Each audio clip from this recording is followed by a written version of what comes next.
చూస్ country delight, live better. ఇప్పుడే country delight యాప్ని download చేసుకోండి.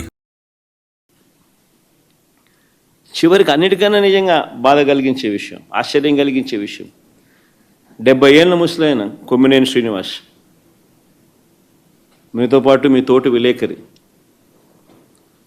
రెప్యూటెడ్ విలేకరి, సీనియర్ జర్నలిస్టు, ఏం పాపం చేశాడని చెప్పి నిజంగా అడుగుతా ఉన్నాను నేను. ఆయన జైలుకు పంపడానికి చంద్రబాబు నాయుడు అంత ఉత్సాహం చూపించాడు. ఒక డిబేట్ జరిగేటప్పుడు సహజంగానే కొంచెం అనుకూలంగా కొంతమంది మాట్లాడుతూ ఉంటారు, వ్యతిరేకంగా కొంతమంది మాట్లాడుతూ ఉంటారు. ఆ మాట్లాడే ప్యానలిస్ట్ మాట్లాడే మాటలకు యాంకర్కి ఏం సంబంధం? ఇది మినిమం లాజికల్ రీజనింగ్. అలాంటిది ఆయన తీసుకొచ్చినాడు, జైల్లో వేసినాడు. కోర్స్ ఆయన మీద చంద్రబాబు నాయుడు కోపం ఎక్కువే అనుకో. ఇంతకుముందు ఆయన ఉద్యోగం కూడా ఊడగొట్టే దాంట్లో కూడా చంద్రబాబు నాయుడు పాత్ర చాలా క్రియాశీలక పాత్ర పోషించినాడు.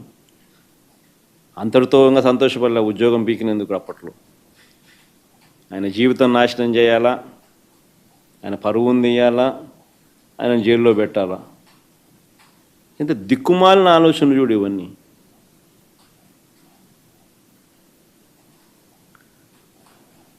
చివరికి ఆశ్చర్యం కలిగించే విషయం ఏంటంటే, ఆ రకంగా ఆయనను అరెస్ట్ చేయడమే కాకుండా ఇప్పటికీ కూడా అరెస్ట్ చేయడమే కాకుండా, ఆ మనిషిని అరెస్ట్ చేయడమే కాకుండా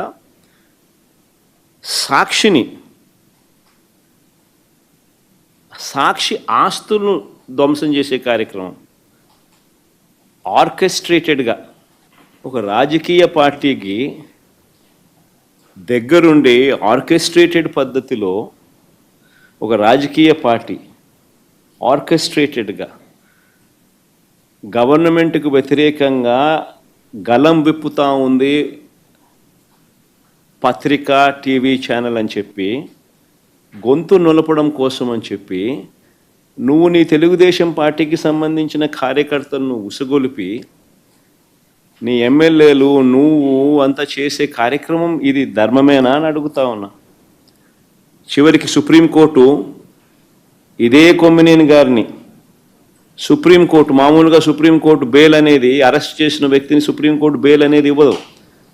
అరెస్ట్ చేసిన వ్యక్తిని సుప్రీంకోర్టు రాజ్యాంగంలోని ఆర్టికల్ 32 కింద విచక్షణ అధికారాన్ని ఉపయోగించి ఇమ్మీడియట్లీ రిలీజ్ చేయమని చెప్పి ఆదేశాలు ఇచ్చింది. ఇదే కొమ్మినేని కొమ్మినేని శ్రీనివాసరావు గారు. అంటే చంద్రబాబు నాయుడు గారి చెంప మీద ఇదొక చెంప చెల్లు అనిపించినట్టు కాదా? మరి అదే కేసులో సాక్షి కార్యాలయాలన్నీ ఈ మాదిరిగా తెలుగుదేశం పార్టీ కార్యకర్తలందరి చేత ఈ మాదిరిగా దగ్ధం చేస్తే దీనికి గవర్నమెంట్లో ఉన్న చంద్రబాబు నాయుడు బాధ్యుడు కాదా? మన సుప్రీంకోర్టు అక్కడ చేసింది తప్పు, కొమ్మినేని శ్రీనివాస్ని అరెస్ట్ చేసింది తప్పు అని చెప్పి వెంటనే విడుదల చేయమని చెప్పి విచక్షణాధికారాన్ని సుప్రీంకోర్టు ఉపయోగించి ఆర్టికల్ 32 ప్రకారం తనకున్న విచక్షణాధికారాన్ని ఉపయోగించి విడుదల చేయమని చెప్పి ఆదేశాలు ఇచ్చి చంద్రబాబు నాయుడు చెంప చెల్లుమనిపించిన సుప్రీంకోర్టు మరి అదే కేసులో సాక్షి కార్యాలయాలను ఇంత దారుణంగా దగ్నం చేస్తూ ఉంటే, మీడియా గొంతు నొక్కే ప్రయత్నం చేస్తూ ఉంటే, మరి చంద్రబాబు నాయుడు గారు దీంట్లో దోషి కాదా? ఒక ముఖ్యమంత్రిగా ఉన్న వ్యక్తి చేయాల్సిన పనేనా ఇది?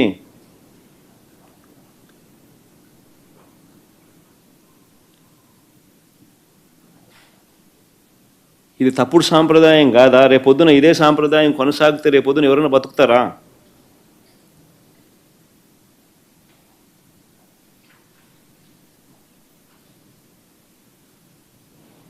ఈరోజు సాక్షి, రేపొద్దున ఎన్టీవీ కావచ్చు, రేపొద్దున TV9 విలేకరు కావచ్చు, రేపొద్దున ఇంకొకడు కావచ్చు, బతుకుతారా ఎవరన్నా ఇదే కొనసాగితే? ఇతడు విచ్చలవిడి రౌడీజం కాదా ఇది?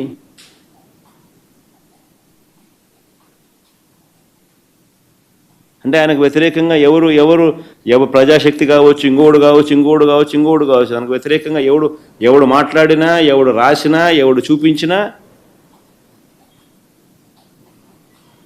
రెడ్ బుక్ రాజ్యాంగం కరెక్టేనా ఇది? సుమన్ టీవీలో మీ పర్సనల్ అండ్ బిజినెస్ ప్రమోషన్స్ కోసం కింది నెంబర్కి కాంటాక్ట్ చేయండి.